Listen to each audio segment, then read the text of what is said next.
When I did a walk around video of Hat Yai during COVID, I got quite a few requests asking for something similar for Dannok. But because of my personal situation with a family, it's quite difficult to get out. However, today I've got a free pass. So today that's where we are, in Dannok, Thailand.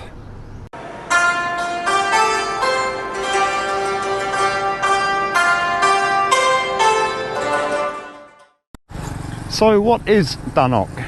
Well, basically it's just a very small outpost on the Thai-Malay border. And when I first got to Hat Yai in 2003, there were hundreds of foreigners living in Hat Yai permanently without visas. And they were doing so legally but using a loophole. And to make it easy for tourists to visit Thailand, Thailand has operated a visa waiver scheme for a very long time. So tourists from many countries, when they arrive in Thailand, they get a 30-day visa waiver. And what these people were doing, at the end of that 30 days, they were just going to the nearest border. And if they lived in Hat Yai, this is where the nearest border is. Exiting Thailand, going into Malaysia, and then coming straight back. And when they came back, they got another 30 days. And then once that 30 days, well, these motorbikes are a bit loud. Once that 30 days has expired, then they just did the same thing, and they did this ad infinitum. And I think I did it once or twice, but there are people that have been doing it for years and years and years. And at that time, all there was really in Dannok was the immigration post where people did their so-called visa runs, and just a few shops and hotels, little restaurants. There really wasn't very much. You can see the border crossing up there. I don't really want to go too close because it's probably not a very good idea with a camera. And there are no tourists here at the moment, so I feel quite conspicuous. And there are a lot of immigration police. And other precautions, I've got a mask on. One woman just warned me that if you don't wear a mask, it's just 20,000 baht fine. And I've also got my passport. I don't usually carry my passport, but because I am very conspicuous at the moment and there's a lot of immigration people, I've got it just in case. When people were doing their visa runs, they get a minivan from Hat Yai to sort of this area, and then you can actually walk across the border into Malaysia, or there were motorbike services, and I think those guys charged around 100 baht. It was all quite straightforward, and you could sort of do the whole thing in a few hours from Hat Yai, and it didn't cost very much money. And it was just a very convenient way for people to stay in Thailand permanently and not be illegal. This is where the minivans leave, outside of the 7-Eleven store. Just had a word with the guys. It's 60 baht per person, and at the moment he just says there's no passengers at all, so he's not going. I guess in the old days these buses just went back and forth continually, and now they maybe do one journey a day. As I suspected, Dannok at the moment is completely dead. There's just no one here at all. It's just a few locals, and it's exactly the same as central Hat Yai. Anyway, I've just explained sort of stage one of Dannok, how it was in 2003, 2004. It was just somewhere that people came to do their visa runs. And then it started to change. Malaysia is a Muslim country and the Islamic laws are quite strict there. However, it's quite a large country and there's a significant Chinese population, a significant Indian population, and there's probably quite a few Malays who aren't that serious about religion. And in Malaysia, certain things aren't encouraged. Things such as bars, alcohol, prostitution, and that way of life is probably quite restrictive for a lot of people. But fortunately, right next door is a country where anything goes. So to satisfy the demand from Malaysia, a lot of stuff opened in Hat Yai to supply that demand. So back in the early days, there were lots and lots of Malaysians coming to Hat Yai. Anyway, at some stage, not exactly sure when, it all started to change in Hat Yai. There used to be bathhouse brothels absolutely everywhere. There was Chow Paya, 4, Pink Lady, there were 3 in the New Market area, one at the Merlin Hotel, Nice Lady opposite the Merlin Hotel, and in other hotels. Prostitution everywhere. And that suddenly started to disappear. There's virtually nothing now. And it all moved out to Dannok, which of course it's right on the border, and it's a lot more convenient for Malaysians to visit. They don't have to sort of travel the extra hour to Hat Yai. So Dannok suddenly started to take off, and there were lots of nightclubs and bars and hotels started opening. I don't really tend to think of Dannok as Thailand. It's more like a Malaysian satellite within the Thai borders. A lot of the businesses are run by Malaysians, a lot of the customers are Malaysian, and a lot of the business will accept ringgits and baht. So you go somewhere and you'll see like prices in Malaysian money and Thai money. It's sort of, you know, very much sort of Malaysian owned and run. So suddenly all this tourist infrastructure started to be built.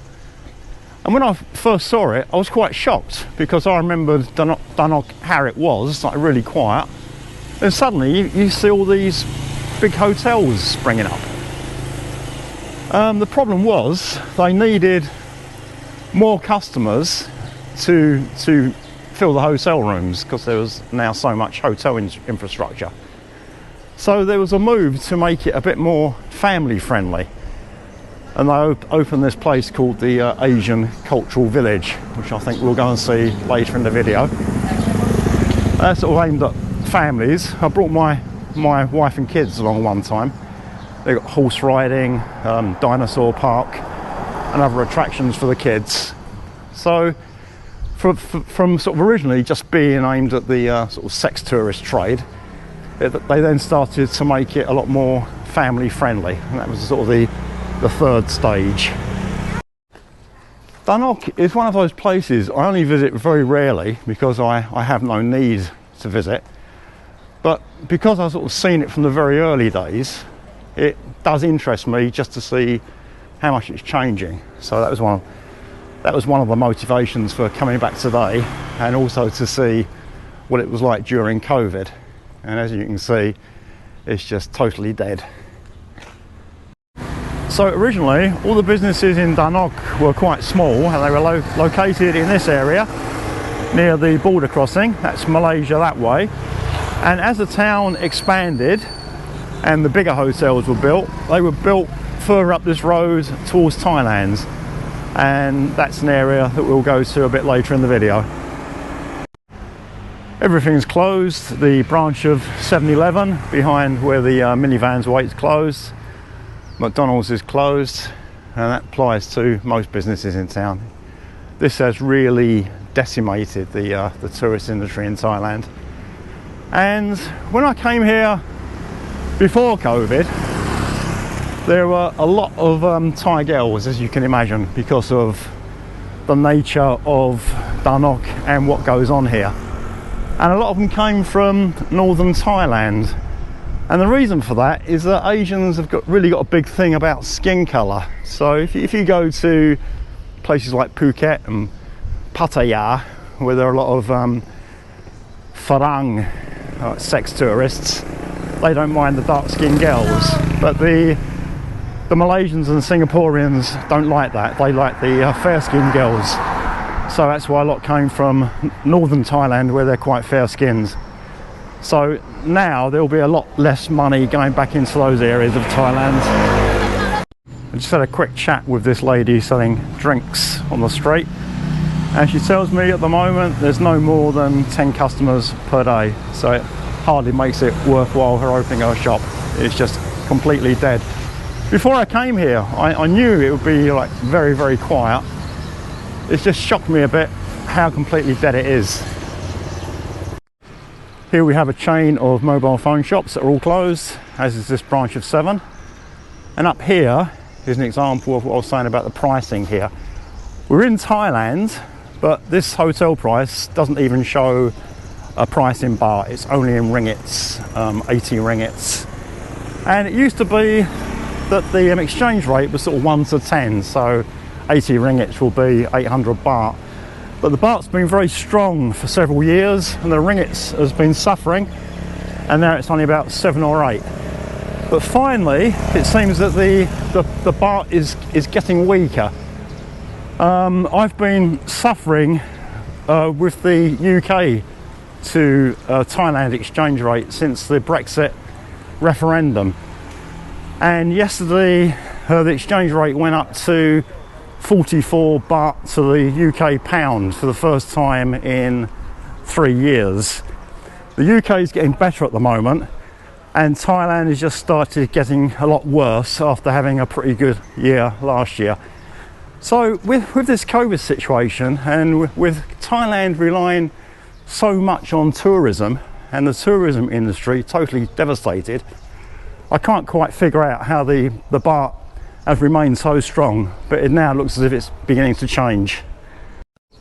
When I was last here, this area was really buzzing. There's a big hotel in the middle, and all around the outside are small karaoke shops, although karaoke in Thailand is a bit of a euphemism.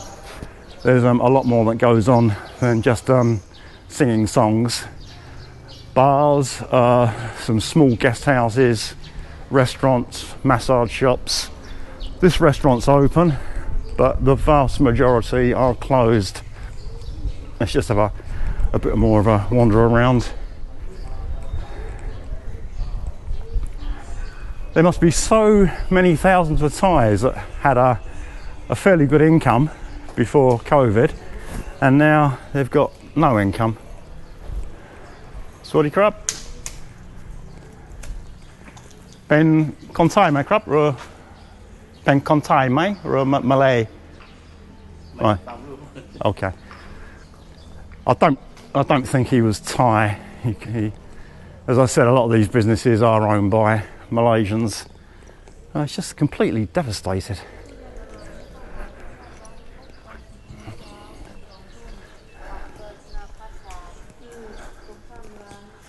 Swaddy crab. ร้านขายอะไรครับร้านขายอะไรร้านขายข้าวอาหารตามสั่งโอเคมีทุกวันมีลูกค้ากี่คนครับโอ้บางวันก็มีบางวันก็ไม่มี Okay okay wow so she's just saying that some days she just said no, she's selling they sell rice, they're selling food, and some days they just don't have any customers. This place is called Pink Lady. There used to be a very notorious hotel in Hat Yai called the Pink Lady. The Pink Lady Hotel in Hat Yai used to have a big sort of bathhouse brothel, and there was lots going on there at night. And then it got refurbished and they sort of went up market. I think it's now called the Grand Pink, and all that sort of stuff's gone.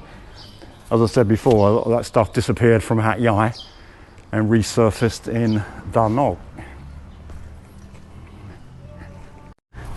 I just had another chat with a few local Thais, and they tell me that there are 3,000 cases of COVID, new cases of COVID in Malaysia every day, and about 4,800 cases in Thailand. And they just can't see an end to this. As far as they're concerned, you know, it's just going to go on and on and on. And this area is another fairly new area. There was nothing here when I first started coming to Dannok. And these places spring up really, really quickly. You know, there's sort of nothing, and then suddenly there's everything. So every hotel is closed, as far as I can tell. And when Malaysians and Singaporeans come to Thailand, they have quite a fixed agenda. There's certain things they want to do. And one of those things is merit making. So when they go to Hat Yai, they go to certain temples. And when they come to Dannok, there isn't, as far as I know, there are no temples in Dannok, but they've built this so that the Thais and Malaysians can do their merit making. It's the Indian god Ganesha. And when I was here a few years ago, there was some Thai dancers, and if you wanted to do a special merit making, you could pay the Thai dancers to give you a personal performance. Glorious day today. There's been quite a lot of rain in Hat Yai recently. It tends to be quite nice in the morning and then rains in the afternoon. At the moment it's absolutely glorious. It's not too hot, it's a little bit humid, blue skies and white clouds, and it's just really lovely, but there's no one here to appreciate it. So take a quick look around this this little temple that they've constructed. Sawasdee krab. Tong to rong tao mai krab. Mai tong. Okay, khop khun krab. Kun pen kon ti nai krab. Kon ti ni Dannok. Okay. Okay. Khop khun krab. A local lady.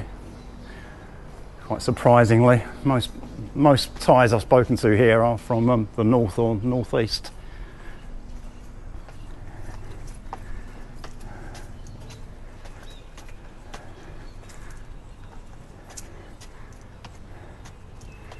She just told me there was no need to take off my shoes.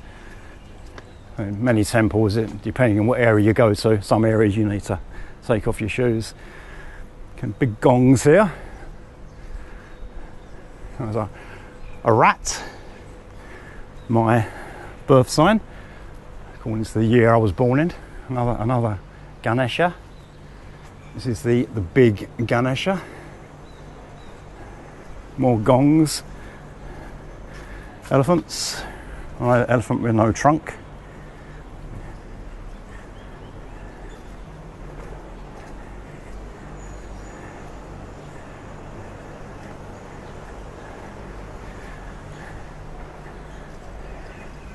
As I say, when I first came to Dannok, just a few guest houses, and now look at all the hotel rooms. Let's just do a little sweep round. So now must be thousands and thousands of hotel rooms and no guests. It really is a tragedy what's happened. And quite nice gardens here as well. A few Muslim ladies enjoying the gardens. I can't remember seeing that last time, so that might be another new thing. It looks to be very well maintained, actually. Very, very nice. And what I think I'll do next is just move on to the Asian cultural village, which is just a bit further up the road towards Thailand. And here are some more closed and deserted hotels as I make my way back to my car. Sawasdee krab. The Muslim girls that were just in the park.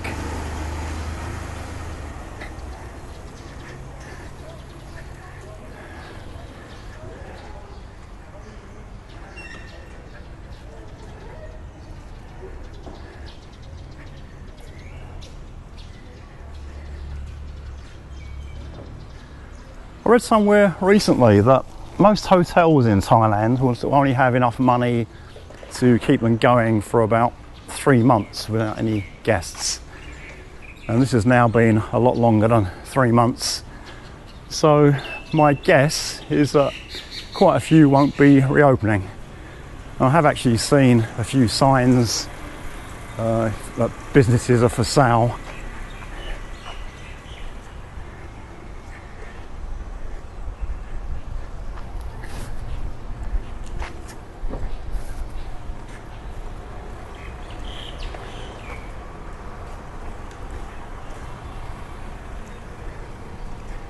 Yeah, completely dead. Okay, let's just jump in the car and get onto the Asian cultural village.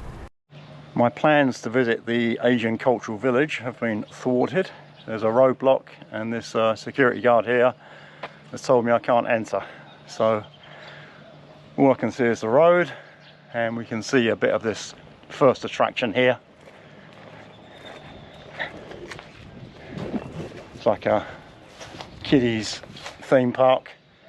And whereas when Dannok started to be developed, it was geared very much towards adults. This was Dannok's attempt to make it more family friendly.